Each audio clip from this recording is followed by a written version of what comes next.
Përshëndetje, ku jemi këtu me parashikimin e datës 17, data 17 shkurt. 2026 është një ditë shumë e rëndësishme mbi çështjet që lidhen me ekonominë, lidhen me biznesin, lidhet me shumë gjëra të tjera. Por çfarë vallë kuptojmë dhe dëshirojmë në lidhje me këtë çështje?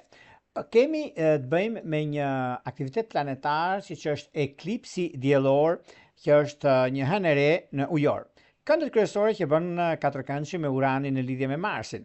Kjo është një hënë e re kërkuese me klimë dhe me ndryshime të mëdha që do të ndryshojnë në fushën ekonomike financiare. Eklipsi diellor na shtyn të bëjmë ndryshime dhe të vendosim qëllime të reja, por duhet të shmangnim vendimet në nisjet e nxituara. Ajo që bën, gjithashtu ka të bëjë shumë me çështjet që kanë lidhen shumë me skena të ndryshme globale, me çështjet politike, sociale e kështu me radhë. Ajo që kemi të bëjmë prek demin, akrepin, luanin, ujorin të dhjetëdhjetë të tretë, ose ata që kanë ascendente në këto shenja. Por gjithsesi ndikimet janë ato që janë ndikuese dhe rregulluese në çështjet që neve kemi.